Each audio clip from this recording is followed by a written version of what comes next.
O mga ka-RSP, para po sa Monday morning natin, naisip niyo na ba ano pwede yung pagkain for breakfast, lunch, or dinner? Kapag kumakain tayo sa restaurants naman, at kaya naman pag may selebrasyon, ang unang ino-order natin at inahanda natin ay ang beef kare-kare.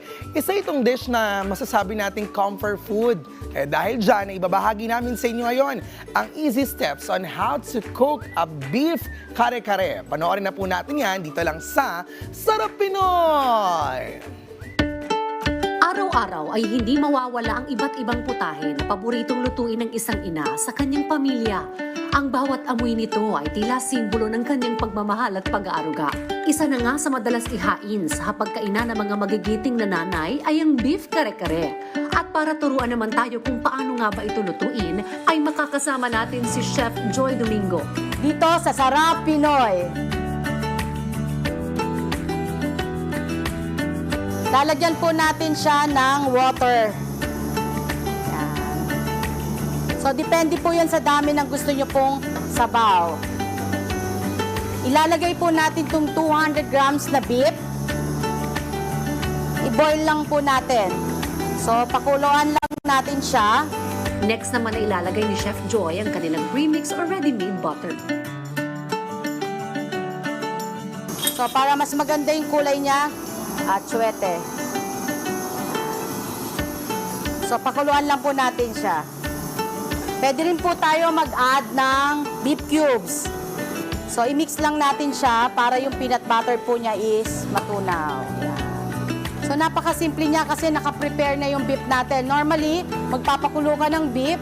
It's around 4 hours. Kung may pressure cooker, 30 to 35 minutes, meron ka ng malambot na beef. Sunod na inilagay ni Chef Joy ang cornstarch para maging sticky ang sabaw ng ating kare-kare. Tamang lapot lang po yung kailangan natin. Patay na po natin at ilalagay na po natin siya sa bowl. Siyempre, hindi mawawala sa kare-kare ang mga masarap at masustansyang gulay. Lagyan natin siya ng water para i-blanch natin yung gulay na ilalagay natin sa kare-kare.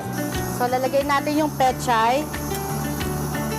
Yan, lagay natin yung pechay. Lagay natin yung sitaw. At saka puso ng saging. Nilagyan naman ng oil ang mga gulay para maging makintab at maganda ang kalalabasan nito. Tapos yung talong, pwede na siyang iprito.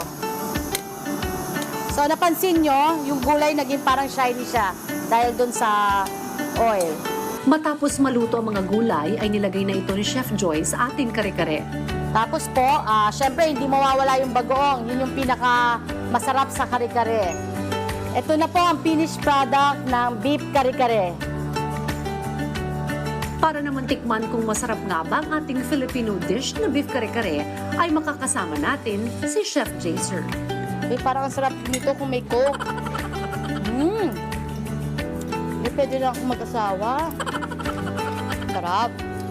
Lutong ng gulay.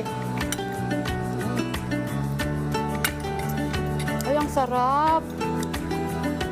Sauce pa lang, ulam na.